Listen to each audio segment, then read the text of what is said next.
Good morning, good morning. My name is Maggie Rose Cunningham. I am your host for Middle Earth Readings. We're going to be looking at the planetary movements moving through the runic wheel this week, and we have a theme that's come through really based on the combination of the three runes that we're going to be looking at today, which is around um, moving beyond your edges.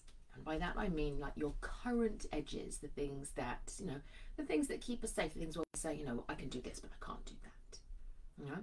That sort of sense of what might be possible if the limits that we placed on ourselves, which are normally placed there to keep us safe, to protect us, because we know ourselves, we know what we're capable of, what's possible for us, we understand the context, but they can become subconscious. They can get embedded into our subconscious mind, and we can end up believing that they are permanent when actually we put them there for a reason at the time. So sometimes that sense of moving beyond our own edges can be really important for us. Interestingly, I am doing some of you will know I'm training as a wild voice facilitator with Kate Wolf at the moment. I found her work to be incredibly important, not just for me, but something that I wanted to share with others. And I am in the process of training with her to become a wild voice facilitator. And one of the pieces that we're going to be doing is myself and my other trainees, we're going to be hosting 2 days next week of wild voice discovery classes where you get to come and find and write and experience and share your wild voice. I'm going to be sharing more about that in the newsletter, and I mention that now because the theme that I chose a while back now actually resonates really strongly with what's coming up with the planets this week. As always seems to be the case, there are some synergies. So if what I'm speaking about today feels strong for you, that sense of, I would like to explore my own edges a little bit more, you may well want to drop in. They are free. The 2 days are free. You do need to be able to commit to coming to a substantive part of one of the sessions, but look out for the newsletter. And if you are not signed up for the newsletter, give me a shout. You can sign up from the website www.meganrose.com, and I'll be putting something out this week about how you can sign up for those. That was an entire digression, but I hope a helpful one. So we have 3 planetary movements that we're going to be looking at this week, and hello to everybody I can see already posting and commenting and sharing your runes for the week. We've got Odin's chariot is moving into Gibo. In fact, it's moved today, and it's going to be there until the 14th of September. And is it September? Yes, 14th of September. And it's really talking about the way in which we are often the authors of the limits of our own reality. That sense of we learn the world that we are born into. We learn what's safe, what's not, what feels good, what doesn't feel good, and we learn that quite early on, and those things become embedded. And Odin says, remember that you are the author of those limits. So he asks us to bring that into consciousness. So he's moving today, and there is a sense of digging with this as well that's coming along with Odin's chariot, sort of digging into this as we start to move sort of the retrograde period for Odin as well. So yeah, look out for that one. Then on the 10th, so we're a bit of a period where we can be thinking about what are my edges, where are those limitations that might be holding us back, and what could I do to release them. And then we have a full moon. So here's Gibo, just to see Gibo, sometimes also referred to as Gifu. The G sound is a soft sound, so it can sound as sort of a Gifu, and the B can be almost like a V sound, so Gifu is the way some people pronounce it, and the Anglo-Saxon people spell it Gifu. Whereas in the Proto-Germanic, which we use, the older Futhark, it's Gebo. Some people call it Gievo as well, which I quite like. I quite like experimenting with it. I think it's a cool rune. It likes it. It looks a little bit like the kisses at the end of a birthday card, because it's the rune of gifting, exchange, oath making. Which is why Odin, when he's in the chariot there with Gibo, is talking about there are promises that we made to ourselves. When we were a young child, I never want to feel embarrassed again, so I will never open my voice and sing again. I've had an experience and I didn't enjoy it, or for me it would be PE. I did not enjoy PE, physical education. I didn't enjoy the sort of competitive, heart booming, I'm going to be last, I'm going to be picked last, all of those things. So I was like, I will never do physical education or anything that reminds me of it by choice. And that was a decision that I made as a child. It's not necessarily the best decision for me to make as an adult, but there are promises that we make to ourselves, and sometimes we need to go and we need to unwind those promises and say, I put a limit on myself there. Is it still relevant to me now? So that's why Odin's Chariot and Givo brings about that energy that it does.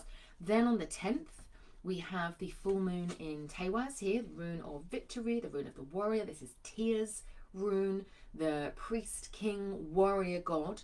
And with this full moon energy, it really brings in the sort of alchemy of the masculine and the feminine, remembering that although the moon itself could potentially be a feminine energy, because nothing is really said about what it is, and it's it can feel sort of feminine, and obviously in a lot of traditions the moon is feminine, but the deity who protects and guards and pulls the chariot of the moon is a masculine deity, so Mani. Many feminine qualities as well. He's very cool that way, and he has an adventurous spirit. He has the spirit of an adventurer, and he is always shedding his skin and testing his limits, because he's moving through the cycle all the time. He's moving from full to dark to full to dark. So he is reminding us again about that sense in which we are evolving. He says, embrace that evolution, which in my mind is always evolvation, because that's what my 7-year-old child says. He's like, Mummy, it's not evolution, that's wrong, it's evolvation. Okay, evolution, not evolvation. He is saying, we're always evolving, we're always changing, and he brings that play and that curiosity and that excitement. Reminds me that chemically, the feeling of fear and the feeling of excitement are almost identical. Some people say they are identical in our bodies. So when we feel fear, we can choose to go, I'm feeling excitement. Sometimes it works. Sometimes it does work. We do, I'm feeling really excited about this. I realised that, we were talking about the singing. So for me, the experience of singing for the first time, like in front of other people, was actually a very positive one. And it made me realise that when I pushed myself to do something where I felt huge fear, good things could happen. So that was my first reference experience for me of the way in which I can confuse fear with excitement. And now when I go onto stage and sing, I know that pounding of my heart is excitement. I just know it, even though it feels identical to fear. That was a bit of a meander there, wasn't it? So the full moon in Tewaz, coming back to that sense of the warrior, like the warrior and the moon. The question that Tia, the god Tia, posed to me in thinking about how can we work with this energy of the full moon was, he said, what does it mean to fight? Not necessarily to be a warrior per se, but what does it mean to fight? Does it have to mean violence? Is what he said. Does it have to mean an enemy? Right? He was asking these questions of me. He said, what would it mean if you was to say I am 100% committed and passionate about fighting for my cause? Does that necessarily mean I would do violence? I would hurt somebody, I would harm them, I would seek to place myself above them in some way? Does it mean that? He's just asking us to play with that question.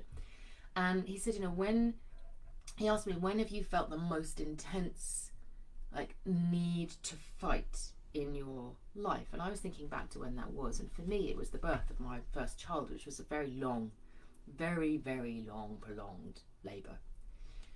And the chief midwife, had a lot of people in the room at this point, basically said, if the baby is struggling, and if you don't have the baby now, we're going to go and do an emergency C-section. And I'd already been in labour for something like 36 hours at this point. I was like, that's just not going to happen. But that was the moment where I chose to fight, when I didn't think I had any energy left. And I was just like, but this, I would give everything in this moment for that. And I did go on to give birth to my son, and it wouldn't have mattered if I had a C-section. That's not the point. The point is that I was fighting at that point, and I felt into that, and I felt into that sense of what you're fighting for. And it reminded me of people on the edge of, I wasn't on the edge of death, just to say, but obviously they'd said my baby was struggling, and it felt like it to me as if I was fighting for life at that point. And I thought there is a difference again between excitement and fear, between love and terror in that moment where we feel as if we're fighting. Are you fighting because you're afraid of what won't happen, or of what might come to pass, or are you fighting because you want what might happen or might come to pass? And there is a difference in the way that we experience that moment and that sensation.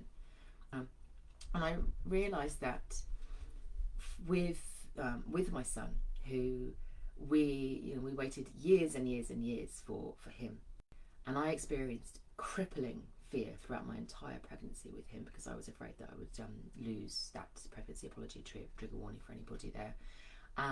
So I used to, every day I was like, what can I do about this? And I went and I spoke to my guides, and they said, you can choose the fear or you can choose the love. And so I created a ritual for myself where I light a candle every day, and I would offer blessings to my child of everything that I wanted for him, all of the things that I wanted for him, dance and song and play and love. And I would sit there with that and offer those things to him, rather than saying, I'm going to be afraid.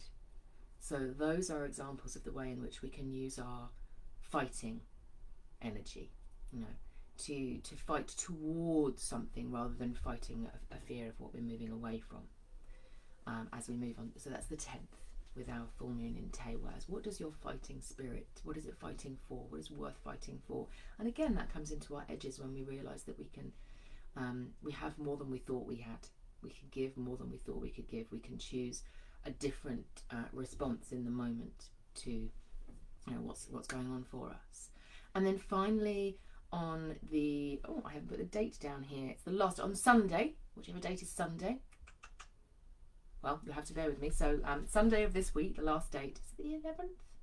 Could be the 11th. Frigg's chariot is moving into Rado. Here we have Rado. There we go.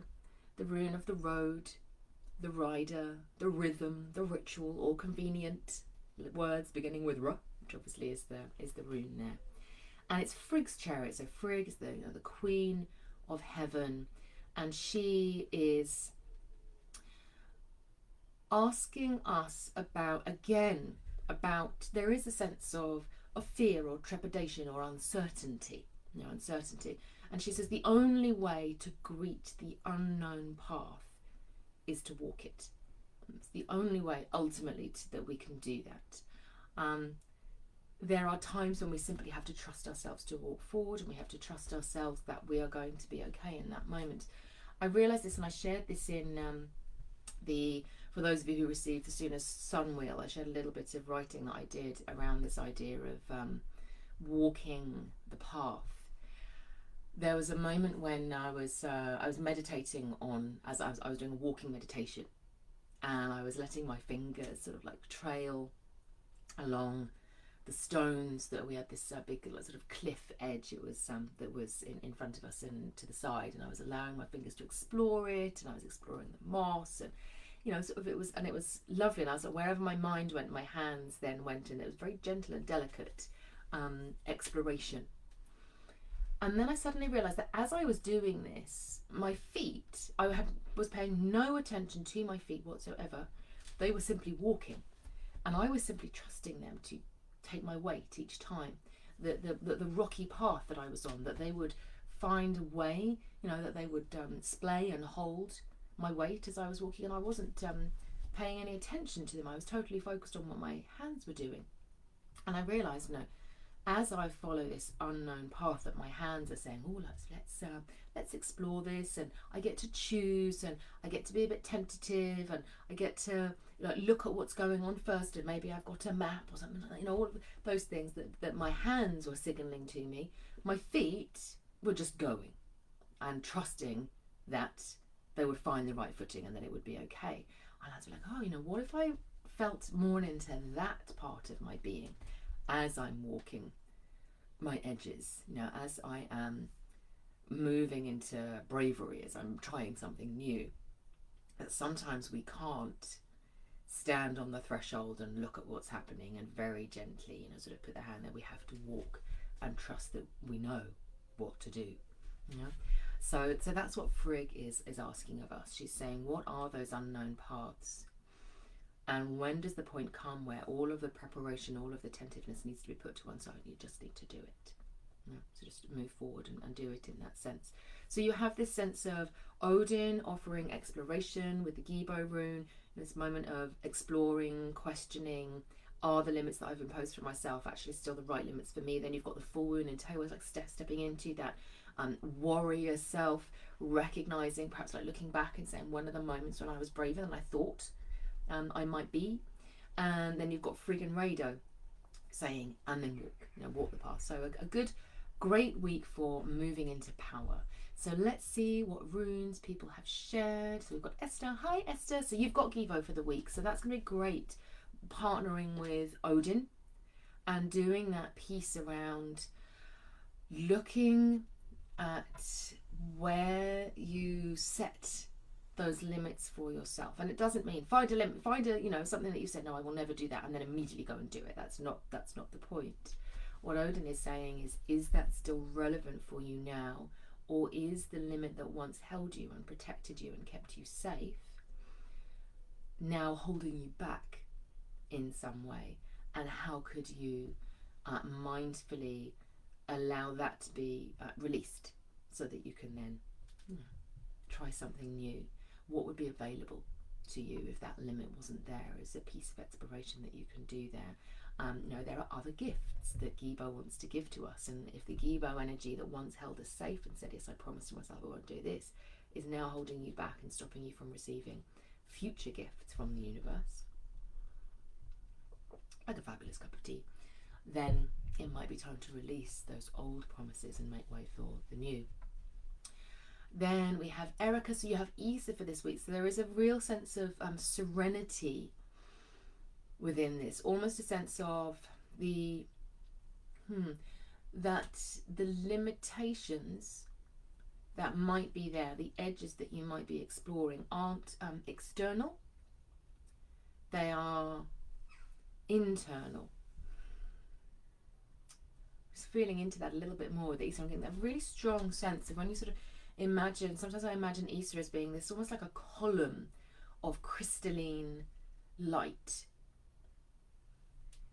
that we are standing within, and it feels very serene and very peaceful. But if we listen carefully within that column, there are two senses that is nice to bring presence to. So one is the cold, obviously, remembering that the cold can deaden our senses a little bit. We can get to the point where we're like, I'm meant to be here. It can become a little bit soporific, and we sometimes need that momentum. We just sort of move out of that a little bit and say, what would be possible for me if I moved my attention over there to this bit? So it's just looking for anywhere where you've allowed parts of yourself to maybe fall asleep a little bit, or accept things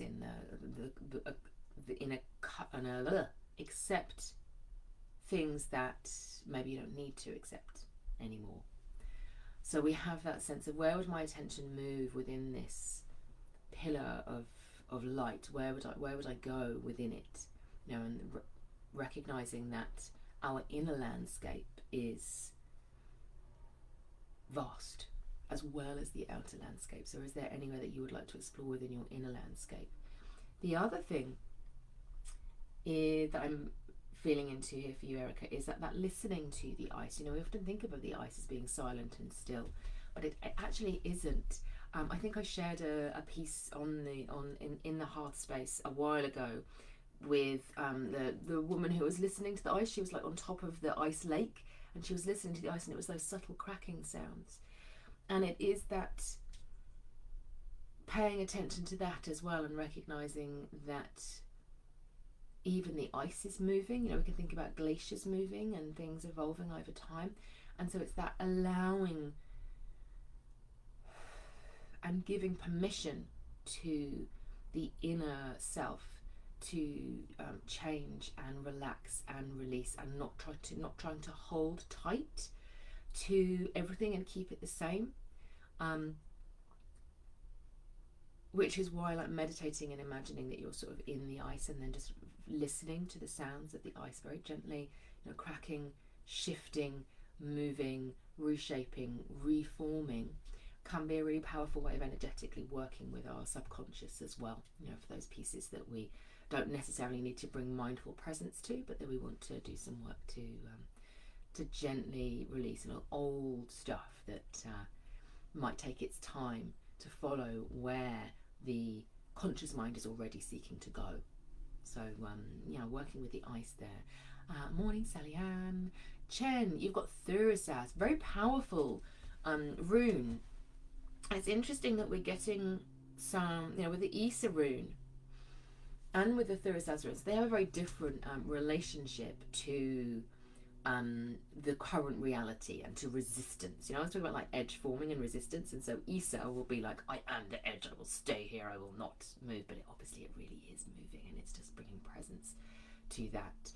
Thurisaz would either sees an external threat, something's coming that I don't have power or control over, and it seeks to make itself bigger, and it brings like rage and very strong aggressive defensive energy when it feels threatened. And what's the other thing that it does? I had two things that came to mind there. I just felt that really strongly then, that sense of when we're threatened, we move into aggression warrior, like the berserker type rage. And we've been talking about the warrior. So this might be something to think about here for you, Chen, would be when we look at the sort of full moon in Tewas and we think about claiming the Thurisaz energy, not to something that feels uncontrolled. So when we have whatever it is that's in our systems, whether it's like emotions or whether it's the mind, or the body is going in a different direction from where I feel ill, or whatever it is that's happening, feeling into yourself and feeling like, okay, well, when the rage comes up or the fear comes up, what if it isn't something to repress or to tone down? What if is it actually sort of owning that? The image of the bear is coming through very strongly there, of sort of saying, actually, no emotion that I can feel is unwelcome. No thought that I can experience is unwelcome. I am big enough to experience and express all of me, and finding safe places to do that is what comes out. It's one of the pieces that I do regularly, and I always recommend with clients that we do is like emotional release, working on releasing the emotions, which can be incredibly difficult for people who are very energetically sensitive, because we feel so deeply. So emotions can feel incredibly intense and powerful, so we sometimes need some support and some help to do that work and to do it safely and to do it in a way that it feels like, when I let the rage or the anger or the fear come out, it doesn't I don't feel as if I'm not going to be able to turn it off again. There is no one who had like a big full-on tantrum or massive rage or crying or whatever it is, who just carried on forever. That is not a thing. That has never happened. But we can feel like it's a tidal wave inside us, and that can be the Thurisaz energy coming up when it feels when we feel as if the power inside us is so strong that I accept it. How can I accept it and say, yes, this is mine, and I'm okay with that, and I can create spaces where I'm allowed to be however I want to be, roaring like a bear if I want to. Marie, so you've got manners, but you've got it in the Merc stave. So there is there's a surrender piece that sometimes comes with the manas in the Merc stave. So if you think about manas as being the sovereign self that integrates like everything together, very much the person that you are, that present to the outside world, brings all of the force. Talking about with Chen about bringing out the manas energy, channels that, so that we can go, oh, I'm feeling really enraged, but I'm really afraid of what's happening, or really sad about this, I'm feeling grief, whatever it is. We do that processing work, and then the manas rune help us to express whatever it is that we then want to, what action we want to take as a result of the emotions that we've been feeling. So, anger, very typically anger is a boundary has been crossed. Someone's crossed a boundary, or I've crossed my own boundary, can sometimes come. What action do I need to take to then re-establish that and reinitiate that? So I think that for you, Marie, with the Manas Merkstave, it might be a question of recognizing that as we look at, limiting, what are the limits of my own reality? What am I not feeling that I want to feel? Or, what am I sort of pushing back a little bit? That you're able to do that work, and yet the action that you would like to take as a result of that. You remember I was talking about Frigg's chariot in Rhoda when we get to the end of the week, and it's like, and now I need to step forward. For you, there might be a permission giving there of saying, actually, I don't need to take action right now. What I want to do at the moment is to bring presence to what I'm feeling, what I'm experiencing, what's coming up for me. Doing any like emotional release processes, doing any journaling, for example, could be really helpful to sort of bring stuff up. But recognizing that the decisions that you might want to take might come later. It's a little bit like, imagine Manas as being the sovereign, and there is a period of time when the sovereign self chooses to retreat and to go and seek counsel. We see that very much with Odin. Odin, when his chariot goes into retrograde, it's like he's just saying, I just need to go off, I need some alone time now, to process and to regenerate so that I can come back and stand in the sovereign self. And it's saying that sometimes you can just down tools and say, no, I'm just not going to. I'm not going to make decisions. I'm not going to take responsibility. I'm not going to do those things. And that is a sovereign decision in its own right. To say, no, I need to take some time for me, and step away for a period of time before I come back in. Lisa, you have got Algis this morning, the rune of protection, the rune of connection with the divine. So there is a sense in which we've been talking about stretching our edges and questioning where we put those limits for ourselves. And for me, that might be for you with Algis. There's a piece around connecting in with divine guidance to help you to do that. It may be deity, or I can feel like it's animal presence. Perhaps, if you've worked with personal guides in the past, if you've worked with power animals in the past, they could be really, really useful for you at this time. It's almost a sense in which it's like an extending trust in your network of spirit, to help you in life. What could I do to trust my inner knowing more? What can I do to trust my connection with the divine, with source, with the earth, with the stars, with whatever it is that speaks to you, that may help you moving forward. So it's playing with that a little bit. It's a little bit like if you imagine having a reading done and saying, okay, I'm going to have the reading done, and for me, readings are always, they're counsel. They're not something that we then have to go and do. They are counsel, and we say, okay, what would be possible for me off the back of having this reading done? Or you might go on a journey, like a shamanic journey, or a path working of some sort, and afterwards you could say, it's playing, what would be possible for me if I did A, B, or C, and just really allowing yourself to expand into that and play with the imagination, rather than perhaps like choosing the obvious meaning straight away and saying, right, I'm going to do this, and moving straight into action. The Algis is, there's almost a pause moment there of saying, and what else? What else? No, I don't think that was in the heart space, ignore me. But yeah, it's a really useful piece to keep on asking yourself the question, and what else could I do, and what else could I do? So spend a little bit more time playing as a means of freeing up the limits of the reality. What other opportunities might be there, what might be available for me as a result of what this reading suggests or what this journey suggests. before then taking a decision is what comes here.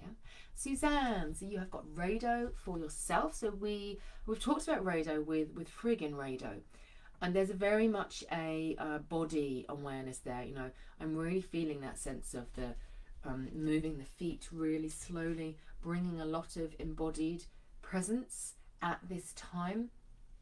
Any meditations that you can do that are very, very gentle movement meditations, the sensing of where the feet and all of the toes are touching the earth.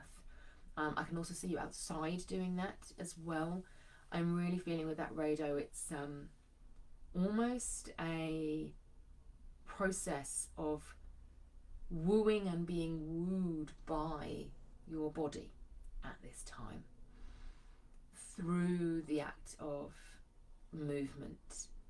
And you know, I was talking about when I was going on my walk, and I was looking at what I could see, and I was then touching it with my hands, and I was very much, you know, using my fingertips to sense. And then I realized, oh, I'm not doing anything with my feet. It's almost the cutting off of the visual and the just feeling with the body. I remember when I was a young, I think I was a teenager at the time, and I wanted to experiment with the senses, and I used to go for walks, very short walks, normally with the person I started with, and I used to close my eyes and walk with my eyes closed in an environment that I knew well,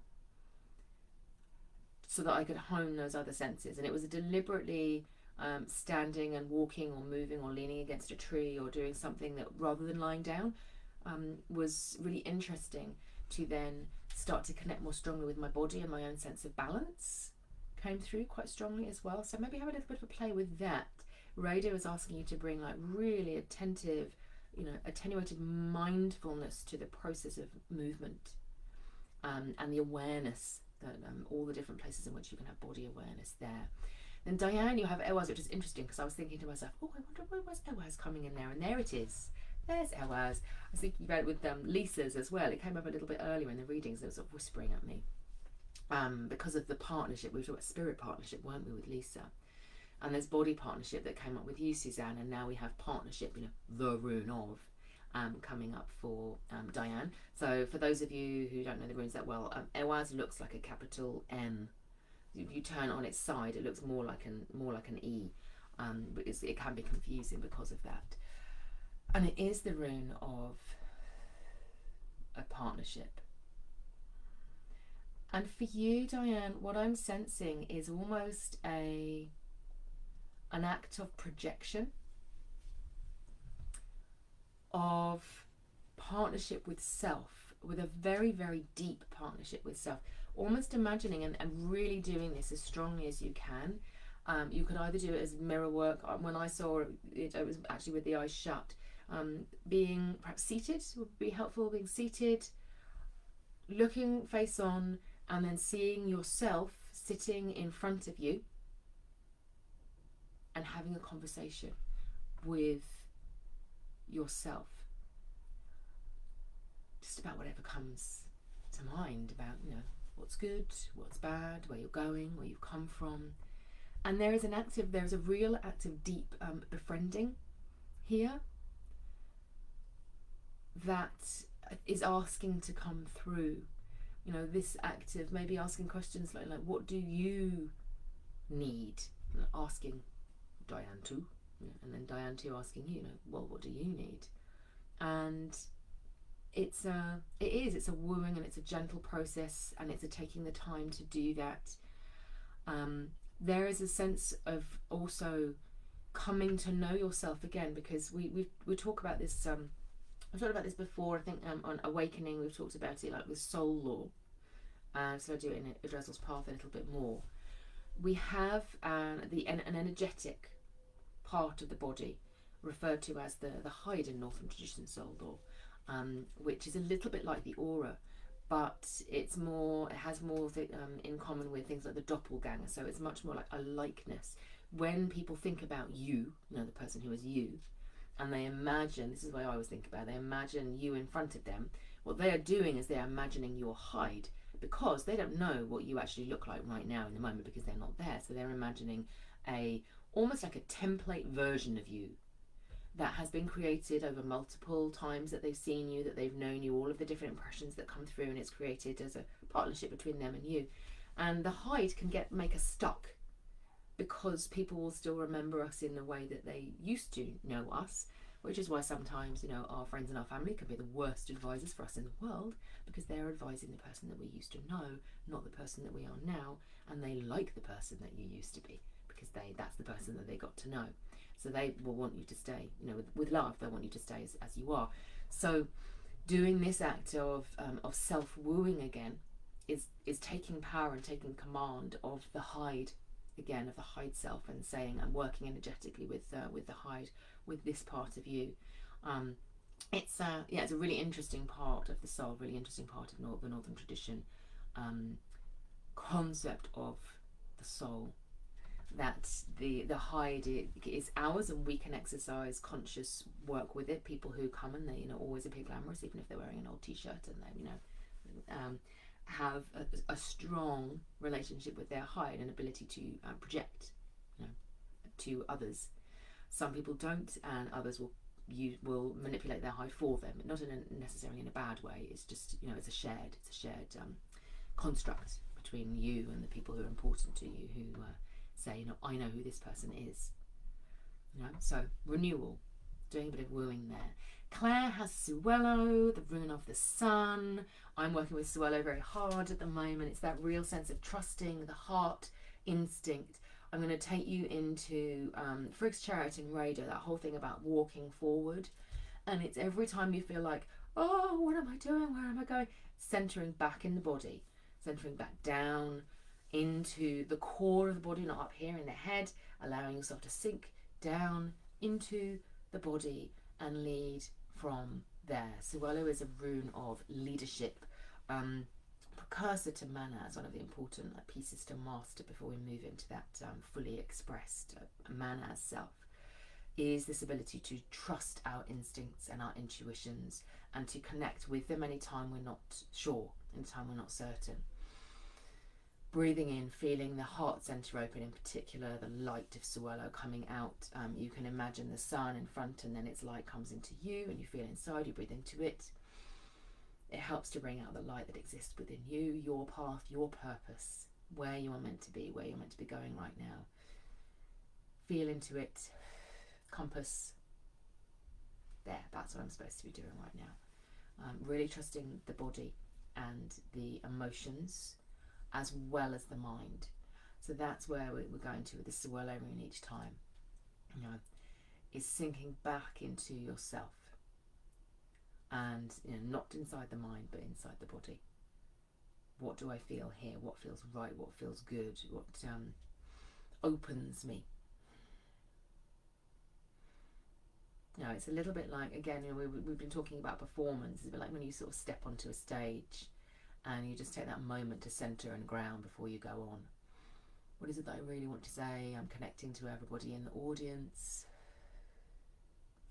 And then you move. So that's what Suelo is offering for you, Claire. Rebecca, you've also got Manas. So for you, there is a sense of, instead of, we were talking with Marie, wasn't I, about Manas reversed, being like surrendering and not needing to take steps forward. For you with Manas, it's trusting yourself, not in the same way that is the Suelo rune. It's more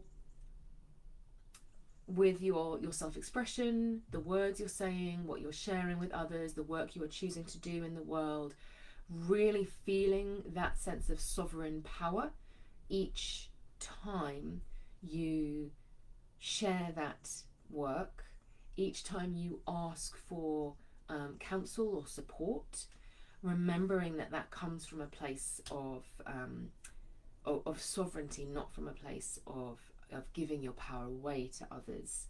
And again, whereas with Maria was that sense that she was bringing the counsel in, for you it's bringing the counsel in and then acting.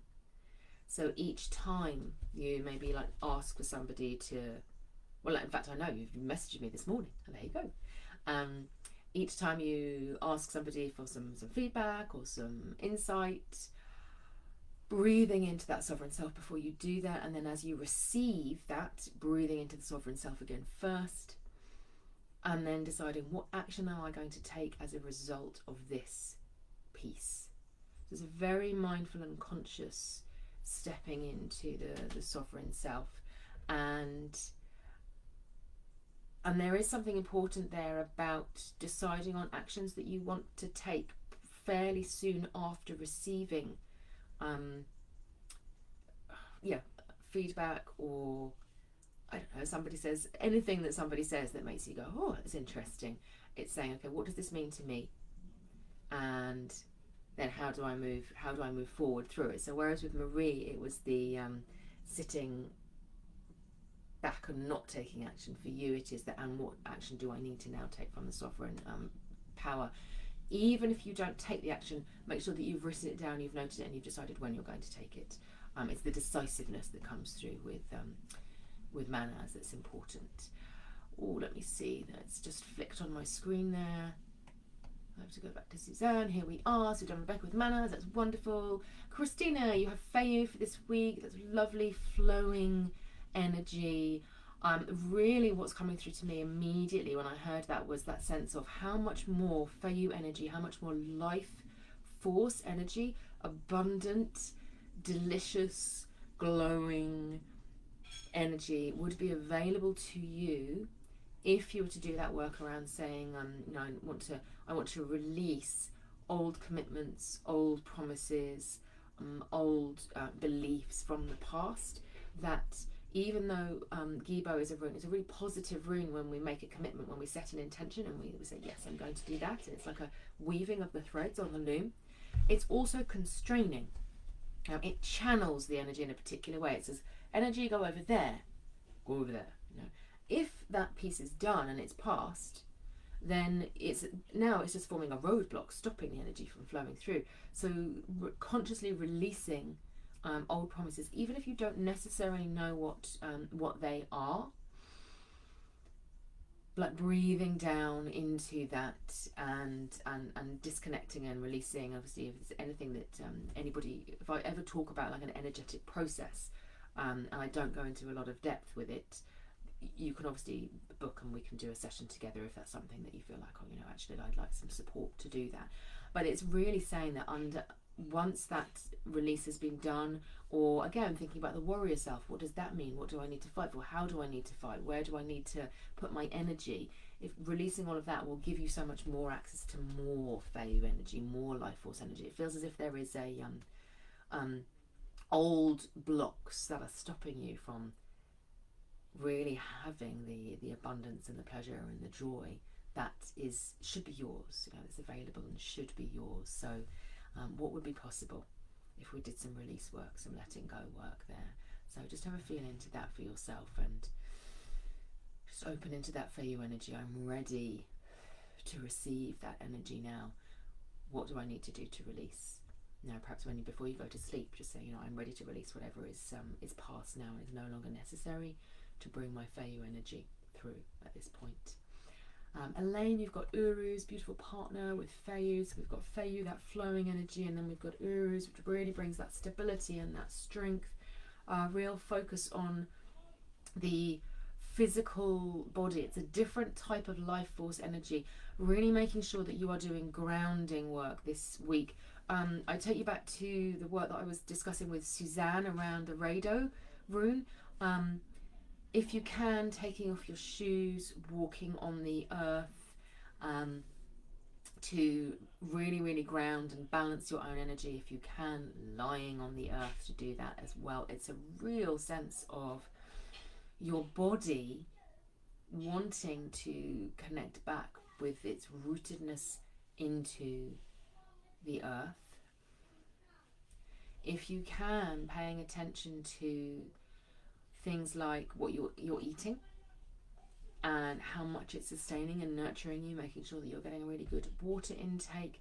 When you drink a glass of water, maybe also just thinking about the minerals that are present within the water. Uruz is very much about the minerals that are present within our bodies. Are you taking your multivitamins? That's coming through very strong. It's the real care and support and love for your body. If you do any form of yoga practice or like gentle exercise practice, like strength building that allows you to work with the muscles and the bones, it's also a really good time to do that this week as well. Uruz is asking for that replenishment for you. Elaine says, my daughter's getting married on the 10th. Oh, lovely. Full moon in Tewaz. There's a real passionate energy there, you know, the sense of two people wanting to create a vision for their lives together and committing to supporting each other in that. So that's lovely. Thank you for sharing that. Sally Ann says, yay, Suzanne is here. Yay, so glad. Yeah, I hope you're all feeling okay, Suzanne. Morning, Sue says, you have got Thurisaz. So I did a piece on Thurisaz for Chen, which did feel actually as if it might be for more than one person. So I'm going to direct you to that piece, Sue. It's very much that sense of becoming, you know, we were talking about the warrior. You know, we were talking about the warrior and fighting with the full moon in Tewaz, and that's what's bringing out this Thurisaz energy. It's, you know, we all have so much power, so much passion inside us, and we are often taught that the powerful emotions, powerful beliefs are not okay to express. You know, we need to be polite, we need to be good, we need to be quiet, we need to be helpful, we need to be respectful, we need to do anything apart from what you're doing right now. You know, it's what we're taught as children. And that means that we repress the Thurisaz energy. That is particularly true for people who are brought up in a girl-like, you know, paradigm of what it means to be a girl. I'm not saying that doesn't also happen for other people as well, but it's particularly strong there. This not being given permission to express our Thurisaz energy and therefore not knowing how to do it. And so with the edge moving at this point, the Thurisaz energy is saying, you know, I would like you to play with expressing me. And again, this is something that I do one-to-one work with people on if they feel like I don't yet know how to do that safely, because I feel as if particularly if you're energetically very aware, it can be really difficult to start that process because we know that there's a lot stored in there. But that's what the invitation is from Thurisaz at this point, is to say you have so much power inside you, and you are, you know, how can we start to bring that out?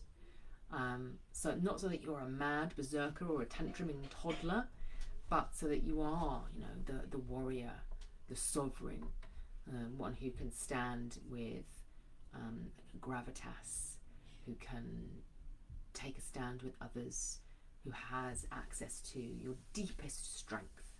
You know, Thurisaz is also the place of our deepest strength and our most powerful will, which is often why we are taught not to express it in its fullness. You know, but once we're grown-ups, we find different ways of expressing the Thurisaz energy in its fullness. So have a little listen to that, Sue. Sally Ann says you've got Bacano, it's your Drazel's Path rune, so it's still working with that. Interesting that it should come up at the time of Thurisaz, because the two runes are in some way partner runes. In some ways they're very opposite, but they're also deeply complementary. The part of you that is able to accept the depth and the power and the ah-ness of the Thurisaz rune is the Bacano rune. You know, the child who is having this tantrum that just goes on and on and on and on, you know, the parent will bring their Bacano energy, or the carer will bring their Bacano energy to say, I will hold this space for you for as long as you need, and I am still here, and you are still loved, and you are still safe, and there is nothing wrong. You know, all of those things, that's the Bacano energy wraps the Thurisaz energy, and that's when they're working powerfully together.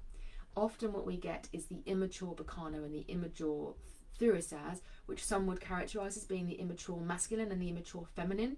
Bacano, you know, weak, yielding, vulnerable, beautiful, all of those things. Thurisaz, aggressive, competitive, violent, you know, pushing rather than receiving. But both of those energies, we need to move into experiencing them as mature energies. You know, that's what we're meant to go to. Through the initiatory processes of life, we get to a point where we are able to embody both the beautiful yielding, fragility, softness of Bacana, but also its immense power and the way in which it embraces all, and the Thurisaz energy, the taking a stand for what you believe in and know to be right, and the claiming of your own power. So they're very powerful runes. So I think I'm going to bring that to you, Sally-Ann. It's perhaps that play there of recognizing the way in which the more powerful we become with the Thurisaz rune, our Bacana rune then also needs to grow to embrace that aspect of ourselves as well, and it's the Bacana rune that does that, which might also be helpful for Sue and Chen to think about as well, perhaps like a little addendum to that. Erica says, I'm gently feeling my frozen shoulder coming to life after 1 year. Every single little thawing is so precious, like a crack in the ice. There you go. So it's really interesting that I could hear that cracking sound so clearly, Erica. So fascinating. Esther says, thank you, Maggie. I got Giba 2 weeks ago. Yes, I remember. And I've been working with it through those 2 weeks. Looked like it's not finished with me yet. Indeed. Yeah. Keeping going with that then. Seeing what else it has to offer to you. Sometimes dreams do that though. They hang around for a long period of time. And that's fine. It just means that they want to work deeply with you and they have a lot to offer to you. Sue says, I need to catch up for work. That's fine. I've forgotten what a cathartic start to the week this is. Oh, I'm really glad. I'm very pleased about that. Chen says, thank you. And Sue says, thank you, I'm back. Wonderful. Okay then. So that is everybody. So thank you so much, everybody. Wishing you wonderful blessings and joy and a gentle extending of your edges through the course of this week. And yeah, if you're interested in going further with that work, whether it's, I'm not the only person running sessions. There's wonderful, amazing facilitators running some beautiful sessions to find your wild voice. So do have a look out for my newsletter where I will share if you are interested in doing that. So 2 days next week. I think it's the Tuesday and Wednesday next week where we're going to be doing some lovely work there. So yes, watch out for the newsletter. Lovely to see everybody. Take care, and I will see you all again very soon.